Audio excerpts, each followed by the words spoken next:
আমি ওমরের নামে আল্লাহর কাছে নালিশ করব। কি নালিশ করবে? যে ওমরের আমলে আমি না খেয়ে আছি, আমার সন্তান না খেয়ে আছে। কথা বুঝতে পারছেন? এই কথা শোনার সাথে সাথে ওমর রাদিয়াল্লাহু আনহুর মানে বুকে আল্লাহ পাকের ভয় চলে আসলো, হৃদয় প্রকম্পিত হলো।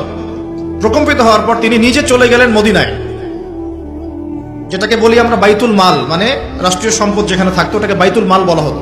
সেখান থেকে একটা আটার বস্তা নিজের কাঁধে উঠিয়েছেন, উঠিয়ে নিজে পায়ে হেঁটে ওই মহিলার বাসায় যাচ্ছেন।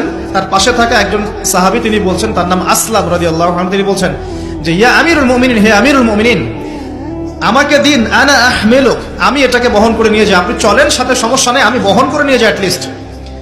তখন ওমর রাদিয়াল্লাহু আনহু বলছেন, দিলের কান দিয়ে শোনেন কথাগুলো, ওমর রাদিয়াল্লাহু আনহু বলছেন, হাল আনতা তাহমিলু উযরি ইয়াউমাল কিয়ামা, তুমি কি কিয়ামতের মাঠে আমার পাপের বোঝা বহন করবে? সুবহানাল্লাহ, চিন্তা করে দেখেন। নিজের হাতে গেলেন, রান্না করে খাওয়ালেন, তারপরে বললেন আগামীকাল তুমি আমিরুল মুমিনিনের দরবারে এসো, সেখানে আমাকে পাবে। এই হলো ওমর রাদিয়াল্লাহু আনহুর খেলাফত। একদিন তিনি মেষ, তার যে উট, এটাকে পরিষ্কার করছেন। আলী রাদিয়াল্লাহু আনহু দেখে বলছেন, আমিরুল মুমিনিন, আপনি পরবর্তী জেনারেশনের জন্য অনেক কঠিন আদর্শ রেখে যাচ্ছেন, আপনি এত কাজ করছেন তারপরে নিজের কাজও নিজে করছেন।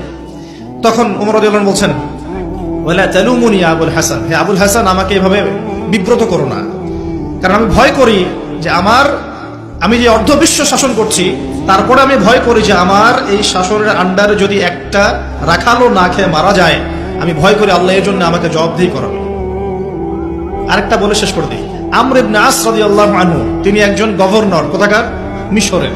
কার আমলে আছেন? ওমর রাদিয়াল্লাহু আনহুর সময়। তো তার ছেলের নাম হচ্ছে মুহাম্মদ। তো সেই মুহাম্মদ আমর ইবনে আসের ছেলে রাদিয়াল্লাহু আনহু।